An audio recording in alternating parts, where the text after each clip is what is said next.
कहानी राजस्थान के कोटा शहर की एक भूतिया हवेली के बारे में है। ये हवेली राजा महाराजा के समय में बनाई हुई थी, लेकिन पिछले 18 सालों से इस हवेली में आज तक कोई भी रहने के लिए नहीं आया है। इच्छा होने पर भी इस हवेली में कोई भी नहीं रह पा रहा था, क्योंकि लोगों का कहना थी कि इस हवेली में भूत प्रेत का साया है। जब अजीत सिंह को इस हवेली के बारे में पता चला तो उसने तय किया कि वो इस रहस्य को जानकर ही रहेगा, क्यों लोग इस हवेली में नहीं रह पा रहे हैं। उसने मजबूत इच्छा शक्ति से हवेली में रहने की पूरी तैयारी कर ली।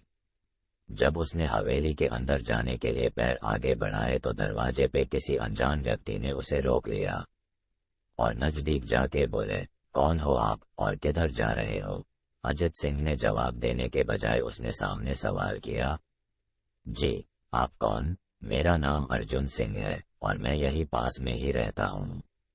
अजित सिंह ने कहा, ओह अच्छा, मैंने सुना है कि यह एक भूतिया हवेली है और यहाँ कोई नहीं आ पाता है, इसलिए मैं इस हवेली में एक दिन रुकने का फैसला किया है। अर्जुन सिंह ने कहा, जी हाँ, आपने सही सुना है और आप भी अंदर मत जाइए, मेरी माने तो आप भी वापस लौट जाइए, यहाँ बहुत खतरा है। ये सुनकर अजीत सिंह खुश हो गया, जैसे उन्हें कोई लॉटरी लग गई हो। अर्जुन ने उसकी खुशी को देखकर बोला, आप क्यों खुश हो रहे हो? आपको तो भूत का नाम सुनकर डर लगना चाहिए। शायद आपको पता नहीं होगा कि मैं भूत प्रेत में काफी दिलचस्पी रखता हूँ। अगर इस हवेली में भूत है तो मैं अंदर जरूर जाऊंगा और सारी सच्चाई का पता भी लगाऊंगा। इतना कहकर अजीत सिंह उस हवेली में चले गए। अंदर जाके अजित ने अपनी बैग को साइड में रखा और हवेली के चारों ओर देखने लगा। सारे रूम भी चेक कर लिए। बाद में ड्राइंग रूम में आके सोफे पर बैठ गया। उसने वहां बैठकर दारू के 2-4 पैक भी पिए।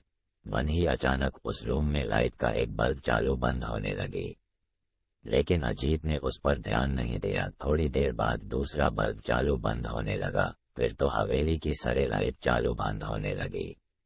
ये सब देखकर अजीत अपनी जगह पे खड़ा हो गया और संपूर्ण सावचेत हो गया।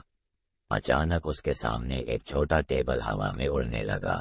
करीबन 6 फुट हवा में ऊपर जाके गोल गोल घूमने लगा और बाद में अजीत की ओर तेजी से आने लगा। अजित ने तुरंत ही अपने जगह बदल दी और दूसरी ओर चला गया और वो टेबल वहीं जाके गिरा जहाँ अजित खड़ा था। अजीत कुछ समझ पाता उतने में सोफे की शीट उसकी ओर आने लगी। वो जल्द खड़ा हो गया और छलांग लगा के दूसरी ओर कूद गया, जिसके कारण सोफा दीवार को टकराया और अजीत बच गया। अचानक सब कुछ शांत हो गया। अजित ने चारों ओर सतर्कता से देखा और बड़ी आवाज में बोला, तुम जो भी हो सामने आकर के बात करो। वहीं एक बड़ी परछाई उसके सामने आई। अजित ने उस परछाई को देखकर बोला, कौन हो तुम और क्यों मुझे मारना चाहते हो? परछाई, तुम्हारी भूल के कारण। अजित, मेरी भूल? मैंने कौन सी भूल की? परछाई, इस हवेली में आने की भूल। मैं किसी को भी इस हवेली में खुश नहीं देख सकता। अजित, लेकिन क्यों? वो परछाई ने जवाब दिया, आज से 18 साल पहले इस हवेली के मालिक ने मुझे यहीं पे ही मार डाला था। मेरी कोई गलती भी नहीं थी। इस कारण की वजह से मेरी आत्मा इस हवेली में भटकती रहती है। मैं किसी को भी इस हवेली में नहीं रहने दूंगा, क्योंकि इस हवेली में मेरा खून हुआ था। इस हवेली में जो भी रहने के लिए आएगा उसकी मौत होगी। अजित ने कहा, मैं तुम्हें अपने असली रूप में देखना चाहता हूँ। तुम्हें मारने से पहले मैं तेरी यह इच्छा अवश्य पूरी करूंगा। और उस पर्चे ने एक भयानक दरमियाना रूप ले लिया। उसका चेहरा इतना भयानक था कि अजीत भी एक क्षण के लिए डर गया था, लेकिन दूसरी ही क्षण में उसने अपने आप पर काबू पा लिया। बाद में इसने अपनी जेब में से सफेद पाउडर निकाला और उस भूत के पर फेंक दिया। भूत के पर पाउडर पड़ते ही वो जलने लग गया। बड़ी बड़ी ज्वाला ही उठने लगी। वो बहुत जोर जोर से चिल्लाने लगा और बाद में पूरी तरह से जल गया।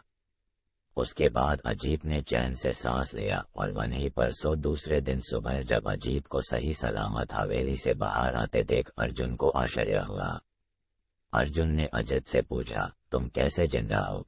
जब अजीत ने अर्जुन को कल रात को घटी घटना को पूरी तरह से बताया और बोला अब ये हवेली भूतिया हवेली नहीं रही। दोस्तों, आपको ये कहानी राजस्थान के कोटा की भूतिया हवेली कैसी लगी, प्लीज हमें कमेंट करके जरूर बताएं।